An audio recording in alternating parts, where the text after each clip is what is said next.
Un jour, au début des années 80, une femme au foyer de 37 ans nommée Janet Smurl était seule dans son sous-sol, chargeant la machine avec les vêtements sales de la famille. Ses 4 enfants étaient tous à l'école et son mari Jack était au travail. Le seul son qui pouvait être entendu dans la maison était le bourdonnement sourd de la télévision qui était allumée à l'étage, ponctuant l'atmosphère calme avec le son d'un public de jeux télévisés. Janet renifla la lessive juste au moment où elle commençait à la verser. C'était un jour d'hiver froid, un jour tout à fait normal, jusqu'à ce que tout change en un instant. Perdue dans ses pensées en chargeant la machine à laver et en appuyant sur le bouton de démarrage, Janet, pendant un bref moment, fut convaincue qu'elle avait été appelée par quelqu'un. Elle mit la machine à laver en pause, secoua la tête. Intriguée, elle attrapa le panier et se retourna pour partir. Avant qu'elle ne puisse le faire, elle entendit à nouveau. Janet se figea sur place. Il n'y avait pas d'erreur cette fois. Elle avait entendu quelqu'un l'appeler par son nom. Une voix de femme, douce mais troublante. Elle regarda autour d'elle au sous-sol, et tout ce qu'elle vit furent des boîtes de décoration Noël. La lumière du jour s'infiltrant par la petite fenêtre haute était suffisante pour éclairer les coins sombres de la pièce. Il n'y avait personne d'autre là-bas. Janet. La voix chuchota à nouveau.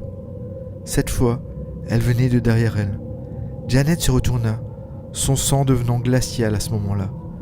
Elle recula lentement vers les escaliers, et la voix appela une fois de plus. Une voix à la fois douce et chuchotante que Janet décrirait plus tard comme sinistre. Puis la voix se répéta une 4e fois, presque sur un ton moqueur et taquin. Janet était sûre d'avoir entendu un léger gloussement alors qu'elle appelait son nom. Qui que ce soit, il était clairement en train de savourer sa peur. Janet recula vers les escaliers. La voix l'appela encore plusieurs fois avant qu'elle n'atteigne les escaliers. Mais une fois qu'elle l'eut fait, Janet trouva le courage de crier en retour. « Que veux-tu » Il y eut un silence, juste le doux bourdonnement de la machine à laver et les rires de la télévision à l'étage. Janet recula sur la première marche, regardant autour d'elle avec une vue dégagée du sous-sol. Il était vide. Imaginait-elle des choses ? Peut-être passait-elle trop de temps seule à la maison. Juste au moment où elle allait pousser un soupir de soulagement, la voix l'appela à nouveau, sur ce ton moqueur. Janet se retourna et monta les escaliers aussi vite qu'elle le put, claquant la porte derrière elle. Les étranges événements qui avaient tourmenté sa maison familiale depuis leur emménagement venaient de passer à un tout autre niveau. Bienvenue sur In Tenebris. Dans l'épisode de ce soir, nous allons plonger dans l'une des hantises les plus tristement célèbres de l'histoire américaine, la famille Smurl et les incidents terrifiants qui se sont produits dans leur maison sur Chase Street. Il s'agit de l'une des hantises les plus impressionnantes jamais rapportées, qui attira l'attention du monde entier. Nous allons entrer dans tous les sombres détails, l'implication controversée des époux Warren, et essayer de comprendre ce qui s'est réellement passé entre ces murs. Maintenant, prenez une boisson chaude, tamisez les lumières et installez-vous confortablement. Il est temps de plonger dans le récit hanté de la famille Smurl et de leur infestation démoniaque.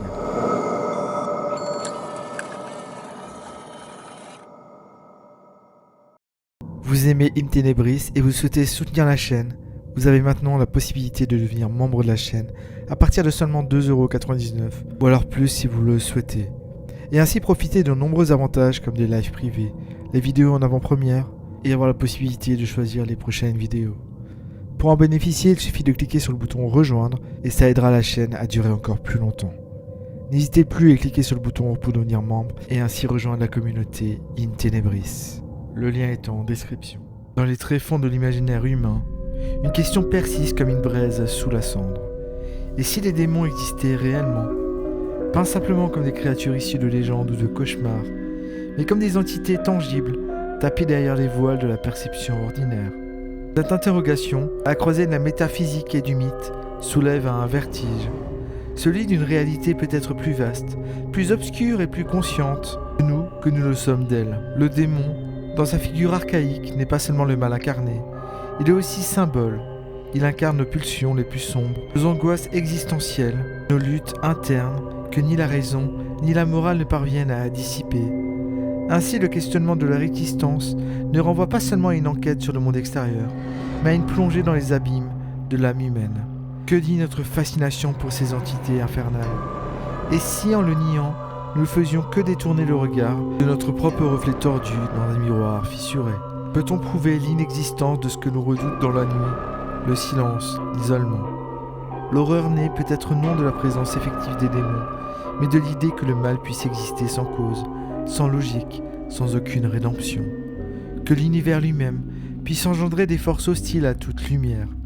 Dans cette perspective, croire ou non aux démons devient un choix philosophique, celui d'accepter ou de rejeter que l'horreur est une conscience. Ainsi, l'enquête ne porte pas tant sur l'existence des démons que sur la nature de notre propre réalité. Sommes-nous seuls dans notre conscience, ou partageons-nous l'obscurité avec quelque chose ou quelqu'un qui nous regarde depuis l'ombre?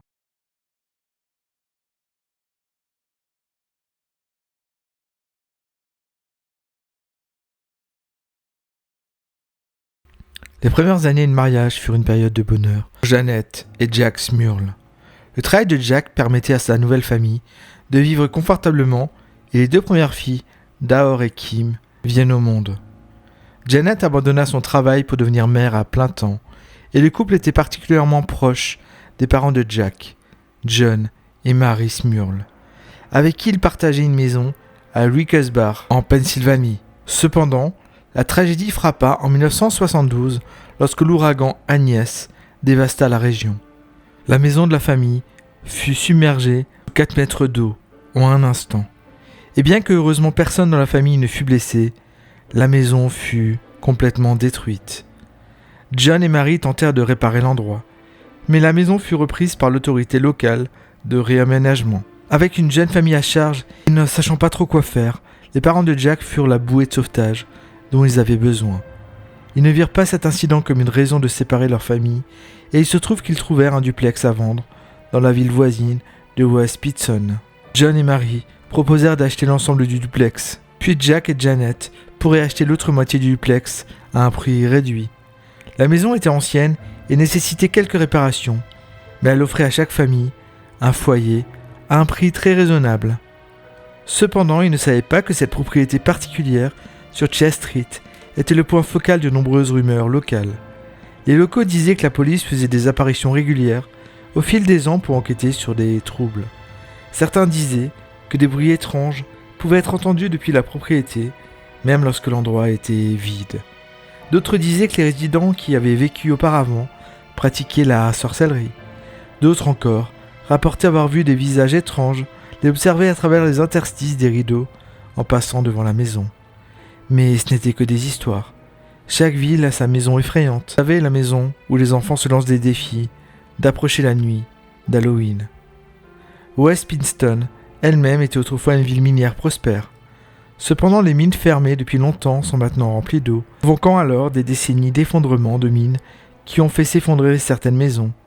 Bien que depuis les années 1940, le sol soit devenu beaucoup plus stable, les maisons étaient encore sujettes à des grondements lorsque les fondations se tassaient sous elles. Dans l'une des découvertes les plus étranges, un certain nombre de ces maisons qui se sont effondrées ont conduit à la découverte apparente d'eau de porc très profondément dans la boue entourant les propriétés. Jack, Janet et les filles s'installèrent rapidement dans leur nouvelle maison et Jack et Janet devinrent des membres éminents de la communauté locale, s'impliquant de toutes les manières possibles. Ils étaient tous deux considérés comme des personnes amicales, serviables et respectées dans la ville. Personne ne pensait jamais à mentionner des histoires enfantines stupides sur leur maison, mais des événements commencèrent à se manifester de manière assez spartiate et mineure. Le premier incident étrange rapporté dans la maison eut lieu au milieu des années 1970, lorsque Mary acheta un nouveau tapis pour leur moitié du duplex. Cependant, lorsqu'ils le déroulèrent dans leur salon, ils furent choqués de découvrir une grande tache grasse au milieu.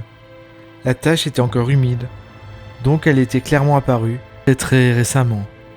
Mary et John le nettoyèrent et allèrent se coucher. Mais 2 jours plus tard, la tache réapparut. Ils continuèrent à nettoyer, mais chaque fois, après seulement quelques jours, elle revenait. Ce n'était évidemment pas la seule difficulté que la famille rencontrait pendant la rénovation. En effet, les rénovations étaient assez importantes. Elles s'étalèrent sur plusieurs années. Pendant ce temps, un certain nombre de tuyaux furent remplacés ou réparés. Mais même, après avoir été fraîchement soudés, ils fouillaient de manière inattendue et trempaient la maison de Jack et Janet. Cela, malgré le fait que le travail était effectué par John, un soudeur expérimenté. Les outils disparaissaient, souvent, et réapparaissaient à des endroits étranges, ce qui signifiait que de petits travaux qui auraient dû prendre quelques minutes prenaient des heures à Jack et John pour les terminer. À un moment donné, Jack et Janet ont complètement rénové leur salle de bain, mais le lendemain, leur nouveau lavabo et leur baignoire avaient été rayés sans aucune explication, avec de gros morceaux arrachés de porcelaine. Ensuite, le feu a commencé en 1974. Jack était assis seul une nuit, regardant un film à la télévision, lorsque soudain, l'écran a pris feu devant ses yeux. D'autres appareils de la maison ont commencé à fumer et même à prendre feu. On pourrait alors attribuer tout ça à des problèmes électriques, mais cela n'expliquerait pas pourquoi la même chose est arrivée à la voiture de Jack un jour en 1975. Peut-être une simple coïncidence. Leur fille Dawn a commencé à faire des apparitions régulières dans leur chambre tard le soir, apparemment trop effrayée pour dormir dans son propre lit. Après quelques incidents de ce genre, Jack a demandé à sa fille ce qui la terrifiait tant. Elle lui a dit qu'il y avait des gens flottaient autour d'elle chaque nuit. Dawn courait en hurlant en pleurs. Jack ne trouvait jamais rien d'étrange. Cela faisait plus de penser à des cauchemars d'une jeune enfant. Mais tous les phénomènes mis bout à bout posaient beaucoup de questions au couple. Et ce n'était pas tout. Les radios s'allumaient toutes seules à plein volume. Des pas étaient entendus résonner à l'étage, même lorsque personne n'était là-haut. Les toilettes se déclenchaient en pleine nuit, lorsque tout le monde était bien au chaud, endormi. Et surtout des coups étaient entendus venant de l'intérieur des murs. En 1977, Janet donna naissance à des jumeaux, Shannon et Karen, portant le nombre d'enfants à 4. Et au fil des années, le couple continua à remarquer des phénomènes étranges dans leur maison. Très tôt un matin, Jack et Janet se réveillèrent à cause d'un étrange grincement. Ils suivirent le son en bas jusqu'à leur porte d'entrée. Ils l'ouvrirent pour voir leur chaise de jardin se balancer d'avant en arrière. Il n'y avait aucun vent, comme si quelqu'un était assis dessus. Jack et Janet avaient presque accepté le fait que leur famille n'était peut-être pas seule dans leur maison. Cela faisait des années à ce stade, et malgré le fait que cela pourrait être un peu effrayant, c'était surtout inoffensif. La famille essayait de se rassurer. Ils plaisantaient sur le fait de partager leur maison avec un fantôme. Mais en réalité, ils essayaient de trouver une explication rationnelle à chaque phénomène. Ils se disaient que c'était une vieille maison après tout. Puis, une nuit, Jack se réveilla avec la sensation que ses épaules étaient frottées de manière sensuelle. Il sortit de son sommeil et pensa que ses caresses venaient de sa femme. Il se retourna et vit Janet profondément endormie, tournée dans l'autre sens. Et Jack évidemment ne dormit pas beaucoup cette nuit-là. À l'arrivée de 1983, la famille fut confrontée à un phénomène qui allait apparaître de manière constante au cours de leurs années restantes dans la maison. Une odeur nauséabonde apparaissait et se répandait dans la maison. Ils n'en trouvèrent jamais la source. À cette époque, les parents commencèrent à s'inquiéter pour le couple. Ils entendèrent des disputes à travers les murs, les sons de Jack hurlant, criant, jurant contre Janet, atteignant parfois un tel paroxysme de rage qu'ils commencèrent à s'inquiéter sérieusement pour la sécurité de Janet.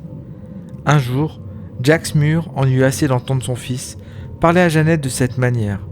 Il sortit en trombe de sa porte d'entrée pour se rendre de l'autre côté du duplex. Il ouvrit la porte et entra directement pour trouver Jack et Janet et les petits enfants assis devant la télévision, passant une soirée détendue. Il pensait alors avoir rêvé.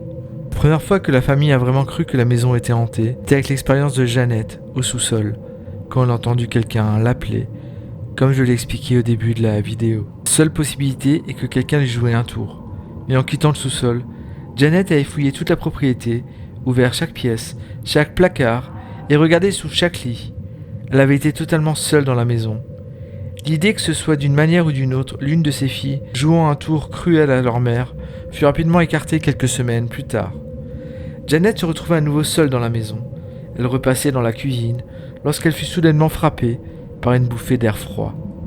Quelque chose qui s'était déjà produit plusieurs fois dans la maison. Elle leva les yeux, pensant avoir laissé une fenêtre ouverte. Mais ce n'est pas ce qu'elle vit. Debout dans la cuisine, à quelques mètres d'elle, en plein jour, se trouvait une forme humanoïde. La forme est le seul moyen de la décrire. On pouvait voir le contour vague d'une personne. Son corps était composé d'une substance noire, presque semblable à de la fumée. Alors que Jeannette avait l'impression qu'elle la regardait en retour, son visage était complètement centré. Quelle que soit cette chose, elle se tenait là, regardant Jeannette, et Jeannette la regardant en retour. Figée sur place, choquée. Puis soudain, elle commença à se déplacer vers elle. Et c'est à ce moment-là qu'elle remarqua quelque chose qui flottait derrière elle, alors qu'elle marchait. Presque le contour d'une cape, mais faite de la même substance noire et mouvante de fumée. Il fallut que quelques pas avant que la créature ne soit sur Jeannette. Alors qu'elle se baissa de peur, elle la traversa simplement et continua vers la porte de la cuisine et dans le salon. Jeannette sortit alors lentement de la cuisine, tremblante de peur. Mais la chose avait disparu. Le salon était vide. Dans un mouvement de panique, Jeannette sortit en trombe de sa maison et courut chez Marie et John. Elle entra et trouva Marie assise dans un fauteuil dans le salon. Elle lui raconta son histoire. L'incident avec l'ombre fut suivi de semaines de paix relative. À mesure que le temps créait une distance entre la famille et les incidents, il devint plus facile de penser une fois de plus que leur esprit leur jouait des tours. Ils essayaient toujours de relativiser. Un soir, Jeannette est dans la cuisine avec ses filles. La première communion de Kim approchait, et Jeannette repassait sa robe blanche de communion pour l'occasion. Jeannette et Kim eurent la chance de se baisser lorsqu'elles entendirent le bruit d'un grincement soudain. Un luminaire à 4 lampes qui se trouvait au-dessus de leur tête tomba soudainement sans avertissement. La jeune Shannon n'eut pas autant de chance et reçut un coup du luminaire. Par chance, elle ne fut pas sérieusement blessée. Lorsque Jack inspecta par la suite, il ne semblait pas que la lumière se soit desserrée. Le plafond semblait endommagé à un point tel qu'il semblait que la lumière avait été arrachée directement du plafond.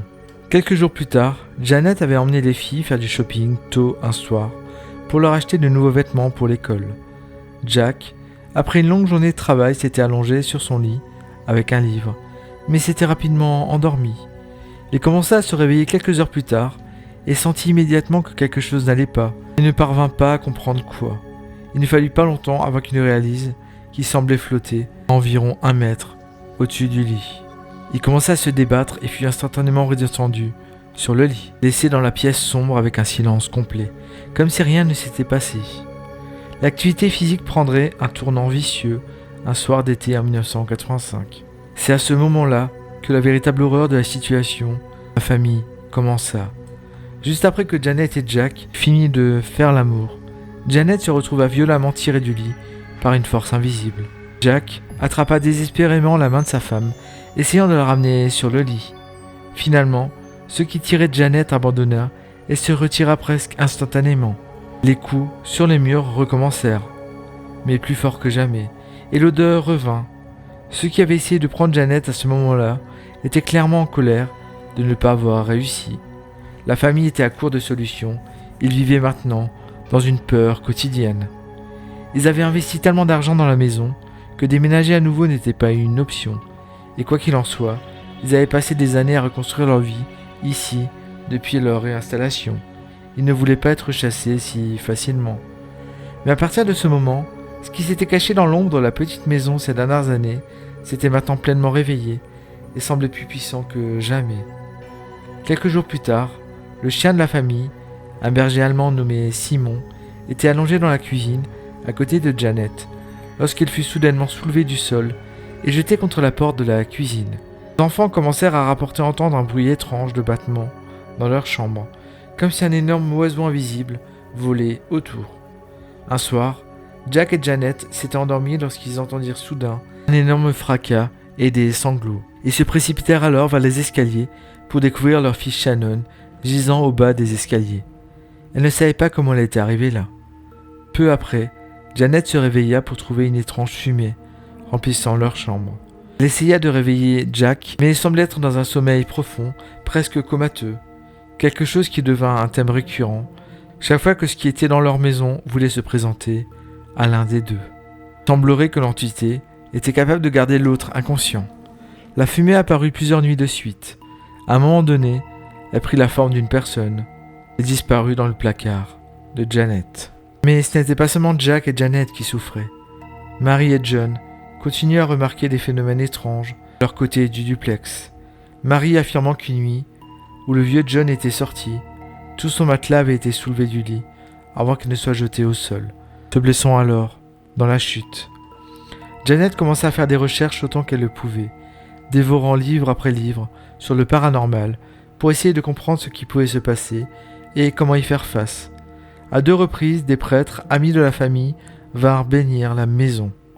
Chaque fois que cela se produisait, cela calmait l'activité pendant un court moment, mais l'énergie revenait après, comme si elle voulait se venger. Janet fut présentée par une amie à un professeur d'université qui s'intéressait au domaine du paranormal.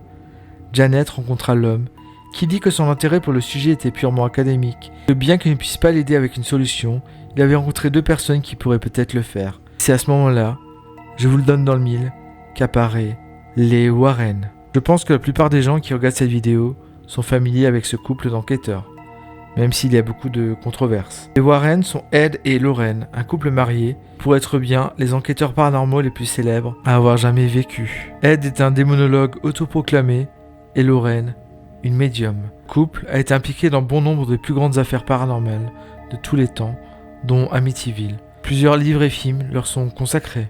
Bien qu'ils n'aient apparemment jamais facturé d'argent pour enquêter et aider les familles impliquées dans ces hantises, ils ont certainement gagné un joli pactole grâce aux conférences, interviews, livres et films réalisés à leur sujet.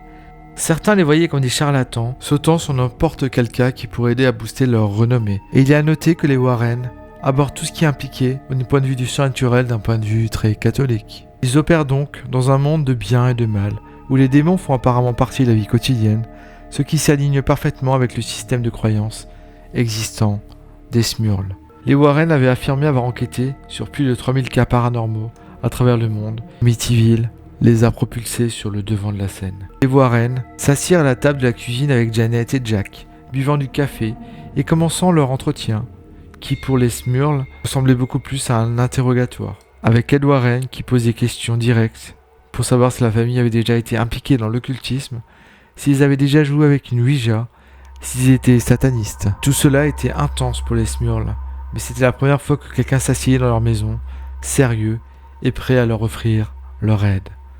Pendant qu'Ed menait l'entretien, Lorraine et Jan Hayes, un autre membre de leur équipe, une psychique apparente, commencèrent à se promener dans la maison. 2 femmes ressentaient de la peur en se déplaçant dans la maison. Elles se sentirent attirées par la chambre des Smurls par un son étrange. Dès qu'elles ouvrirent la porte, elles furent frappées par l'étrange odeur qui avait tourmenté les Smurls depuis des années. Elles se sentirent spécifiquement attirées vers le placard, avec une forte sensation que quelque chose s'y cachait. Elles furent écrasées par un sentiment de mal. Elles retournèrent en bas pour informer la famille. Lorraine dit aux Smurls qu'elle avait senti 4 présences dans leur maison. La première serait une femme âgée qui semblait très confuse, peut-être souffrant de démence avant sa mort.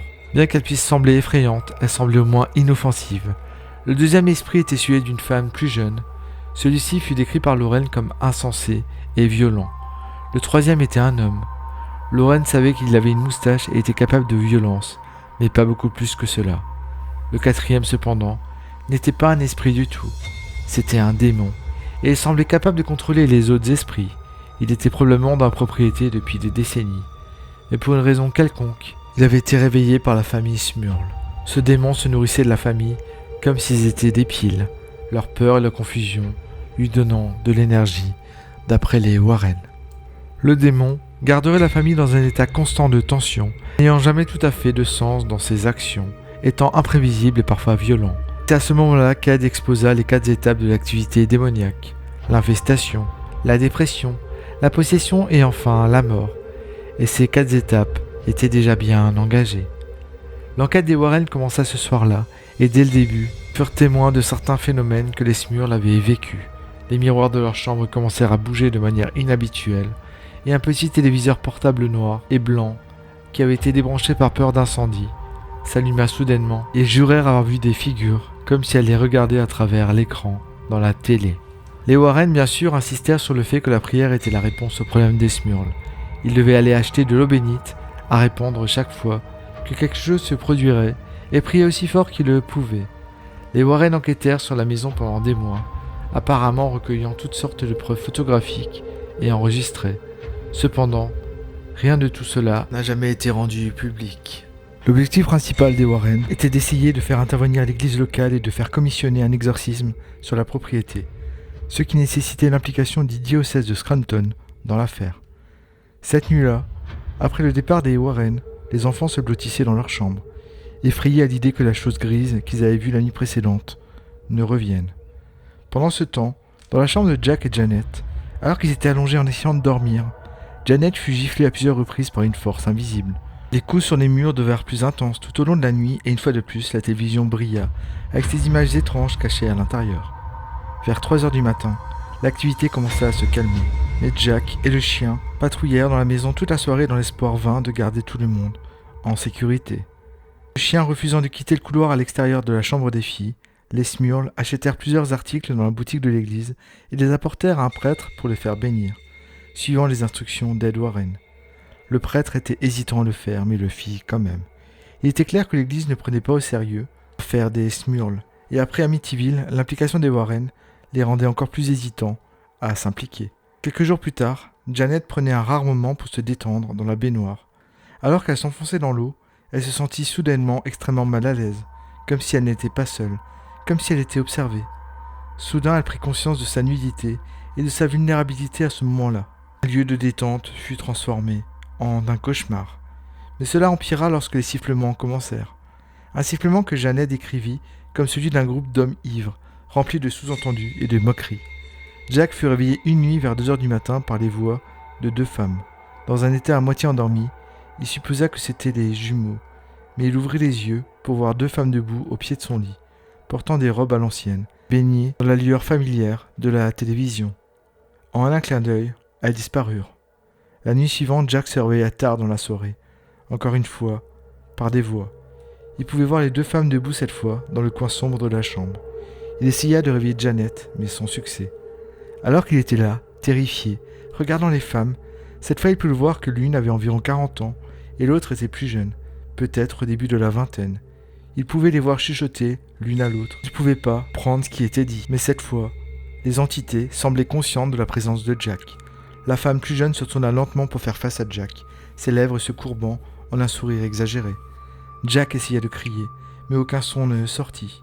Les 2 femmes continuèrent à regarder Jack, chuchotant entre elles et lui souriant d'une manière qui lui glaça le sang. Puis elles reculèrent lentement et semblèrent disparaître dans l'obscurité qui entourait le placard. À ce stade, les Warren étaient en contact quotidien avec la famille et leur rendaient visite régulièrement. Ed parvint à faire venir un autre prêtre pour bénir la maison, peu après. Ensuite, Ed décida de tenter de ce qu'on appelle la provocation religieuse, un rituel qu'il espérait forcer le prétendu démon à se révéler. Et cela semblait fonctionner dans une certaine mesure, car à mi-chemin du rituel, Ed fut étranglé au point de perdre presque connaissance par la force invisible. Ensuite, les marques de morsure et les égratignures commencèrent à apparaître. D'abord sur Jack, puis d'autres membres de la famille commencèrent à rapporter des incidents similaires. Il semblait n'y avoir aucune source, elles apparaissaient simplement, pendant la nuit. Mais des incidents se produisaient également de l'autre côté du duplex, avec Marie voyant l'ombre sombre dans son embrasure de porte une nuit. Cette fois, elle ne savait pas comment, mais elle a eu le sentiment écrasant qu'elle essayait de l'appeler, de la convaincre de la suivre, dans l'obscurité. À ce stade, les incidents se produisaient chaque jour, et ils prirent un niveau encore plus sombre le soir du 21 juin. Jack, une fois de plus endormi dans son lit, fut violemment réveillé. Il regarda autour de sa chambre dans un état de panique, mais rien ne semblait aller de travers. Soudain, il vit une femme ramper sur son lit. C'était une vieille femme avec le corps d'une femme beaucoup plus jeune. Ses cheveux étaient longs, blancs et en désordre, sa peau d'un blanc pur, et ce qui semblait être des écailles couvrant son corps couvert de plaies ouvertes qui suintaient du pu. Ses yeux étaient rouges vifs, l'intérieur de sa bouche verte avec plusieurs dents manquantes. Les quelques dents qui lui restaient étaient longues et décrites par Jack comme semblables à des vampires. Elle grappa sur Jack, qui avait déjà réalisé à ce moment-là qu'il était complètement paralysé. Il était conscient mais il ne pouvait rien faire. Une fois de plus, Janet dormait à côté de lui dans un état de transe profonde. Jack ne pouvait ressentir aucune sensation en dessous de son cou. Mais il réalisa que cette créature était montée sur lui et il avait commencé à avoir des relations avec lui. La créature était sur Jack tout en le regardant et en souriant avec un sourire tordu et dément. Lorsqu'elle eut fini, Elle se retira simplement de l'obscurité des coins de la chambre et disparut. Peu après, Jack put bouger. Il réalisa qu'il était couvert d'une substance collante et malodorante qui semblait sointer de la peau de la femme. Jack alla dans la douche se frotter jusqu'à ce que sa peau saigne presque. Jack dit tout à Janet. Sa femme éclata en sanglots, terrifiée par cette escalade massive.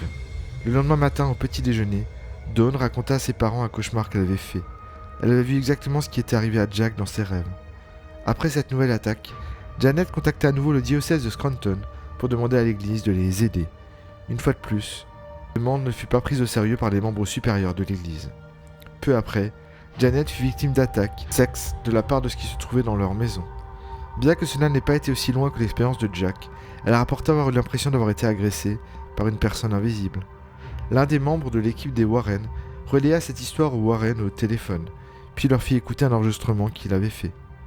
On pouvait entendre des coups familiers venant de l'intérieur du mur, mais entre les coups, on entendait sans équivoque des grognements de porc. Avec l'église catholique locale refusant de les aider, Warren firent venir le père Robert F. McKenna, Connecticut, pour effectuer ce qui serait le premier d'une série d'exorcismes dans la maison. C'était un vieux prêtre catholique de la vieille école que les Warren connaissaient depuis plusieurs années. La nuit, avant qu'il ne puisse arriver, cependant, Jack fut à nouveau visité par les deux femmes dans la nuit. Cette fois, elles avaient un homme d'âge moyen avec elles. L'homme se rapprocha du visage de Jack, qui était une fois de plus paralysé dans son lit, et dit « Tu paieras pour cela ».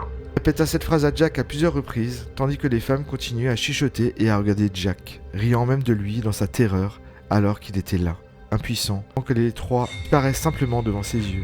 L'exorcisme sembla échouer, bien que l'activité diminuait en intensité pendant un certain moment, et se réduisit davantage de simples coups dans les murs. Toutes les personnes impliquées dans la maison semblaient tomber malades à plusieurs reprises. Ed Warren ne put assister au premier exorcisme en raison d'une maladie soudaine. Puis la fille des Smurl, Karen, tomba, gravement malade à la suite de l'exorcisme, perdant plusieurs kilos et effrayant ses parents avant que sa fièvre ne se brise enfin. La nature sexe de certaines des attaques que Jack et Janet avaient commencé à subir prit un tout nouveau niveau de terreur lorsque leur fille de 16 ans, Dawn, commença à attirer l'attention de ce qui se cachait dans leur maison. Dawn se déshabillait pour prendre une douche lorsqu'elle entendit le bruit familier de coups venant de l'intérieur des murs. À ce stade, cela ne provoquait plus vraiment de réaction chez aucun des membres de la famille, en raison de sa fréquence.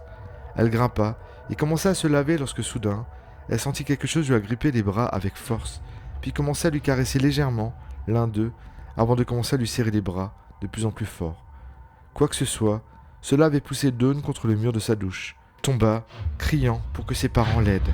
La famille des deux côtés du duplex continua à découvrir des marques de morsures et des entailles sur leur corps. Les apparitions continuaient à apparaître, avec Jack regardant la télévision une nuit et voyant un homme de 20 ans aux cheveux longs le fixer depuis l'autre côté de la pièce, avec un sourire terrifiant.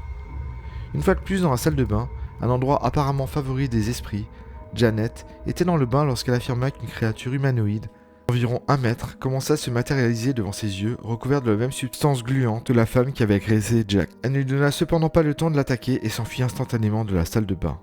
Mary Smurl était régulièrement hantée par la figure d'ombre noire.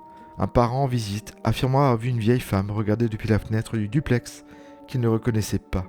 Et Jack se retrouva une fois de plus à se réveiller en lévitation avant d'être jeté violemment contre un mur. C'en était trop pour le Smurl. Alors ils firent ce qu'ils faisaient souvent lorsque la hantise devenait trop insupportable. Ils firent leurs valises et partirent dans leur camping-car pour se rendre dans un terrain de camping voisin à Honesdale, espérant que le voyage leur offrirait un répit bien nécessaire. Cependant, ils allaient avoir une surprise. Vers 21h15, le premier soir, Jack allumait un feu. Simon, le chien, était allongé à proximité, profitant de sa chaleur, lorsqu'il aperçut quelque chose et se leva rapidement. Le chien se raidit, fixant devant lui et grognant intensément. Jack suivit la ligne de mire du chien vers les buissons voisins, et là, le regardant directement dans les yeux et souriant d'un sourire troublant et familier, se trouvait une jeune fille de pas plus de 15 ans. Elle regardait Jack directement dans les yeux et souriait d'un sourire troublant et familier. Alors que Jack remarqua qu'elle portait ce qui semblait être une vieille robe coloniale. Elle ne bougea pas, ne cligna pas des yeux, elle continua simplement à sourire, lentement. Elle disparut devant ses yeux. Jack s'approcha du buisson, mais la fille réapparut et disparut à nouveau, en quelques secondes. Plus tard dans la nuit, alors que la famille était rassemblée autour du feu de camp, on pouvait entendre au loin les cris d'une jeune fille demandant de l'aide. Ils cherchèrent partout, mais ne trouvèrent personne. Il ne leur fallut pas longtemps pour réaliser que ce qui se passait dans leur maison avait la capacité de les suivre n'importe où. Pendant ce temps, de retour à la maison, les voisins furent surpris d'entendre des cris répétés, provenant de la résidence des Smurls en pleine nuit, alors qu'il savait que la famille était absente. Que se passait-il là-bas? À d'autres occasions, lorsque la famille était hors de la ville, les voisins se plaignaient d'entendre ce qui ressemblait à des volées massives de grands oiseaux volant autour de la maison, rappelant de manière glaçante quelque chose que les enfants Smurls avaient rencontré dans leur chambre auparavant. Un voisin tenta même d'appeler les Smurls pour voir si quelqu'un était réellement à la maison. Elle fut très confuse lorsque la voix d'une jeune fille qu'elle ne reconnaissait pas répondit. Lorsqu'elle demanda à qui elle parlait, la fille gloussa de manière glaçante à plusieurs reprises au téléphone jusqu'à ce que l'appel soit coupé. Personne ne répondit à nouveau. Dès que la famille rentra chez elle après le voyage, les attaques recommencèrent, avec l'apparition de la forme noire des deux côtés du duplex et plusieurs membres de la famille se réveillant en lévitation au milieu de la nuit. Même le travail n'offrait aucun répit à Jack. Ses collègues de travail, maintenant bien au courant de ce qui se passait dans sa maison, commencèrent à rapporter des odeurs étranges autour du bureau lorsque Jack était présent. La même odeur nauséabonde qui avait imprégné leur maison suivait au travail. Les téléphones se mirent à émettre des bourdonnements assourdissants, sans raison apparente, et même ce qu'un collègue décrivit comme le son de quelqu'un frappant à l'intérieur de la radio. Cela semblait étrange, mais ils étaient convaincus que cela ressemblait à quelqu'un à l'intérieur de leur radio, essayant de sortir. Peu après leur voyage de camping, Janet décida de s'allonger sur leur canapé, en raison d'un mal de tête lancinant. Elle se réveilla avec l'expérience maintenant familière d'une force invisible la touchant de manière sévère. Ses mains invisibles semblaient remonter le long de son corps jusqu'à ce que se referme autour de sa gorge. Le chien tenta de se jeter sur l'agresseur, mais passa simplement à travers ce qui semblait agresser sa maîtresse. Janet affirma avoir utilisé des techniques de visualisation religieuse que Ed Warren lui avait enseignées, et remarquablement, cela semblait faire reculer son agresseur lentement.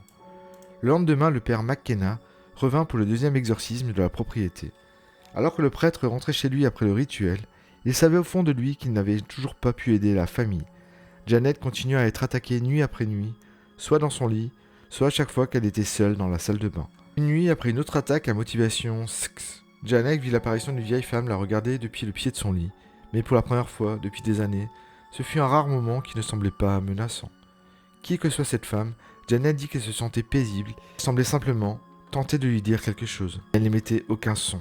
La famille décida finalement de rendre leur histoire publique, approchant une station de télévision et acceptant de participer à une interview en studio, bien que de manière anonyme. Espérer que des gens leur viennent en aide. Warren disait aux Smurls que bien que le père McKenna soit un prêtre respecté des rites d'exorcisme, faire venir des prêtres de l'église de plus haut rang serait probablement plus efficace pour repousser les forces démoniaques qui tourmentaient leur maison. Mais le plan de rendre l'histoire publique sembla mettre en colère le prétendu démon. En route vers le studio, Janet et Jack faillirent être forcés de quitter la route par la force invisible. Lorsqu'ils arrivèrent au studio, ils étaient épuisés, n'ayant pas fermé l'œil de la nuit en raison du fait que leur lit avait été violemment secoué dans le motel où ils avaient choisi de séjourner.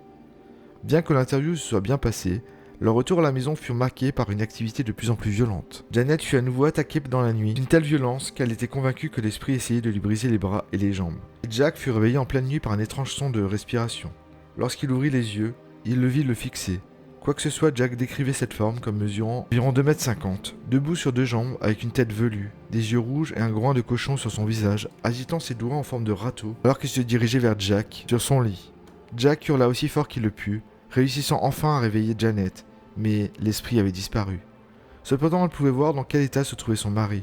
Quoi qu'il ait vu, cela l'avait brisé.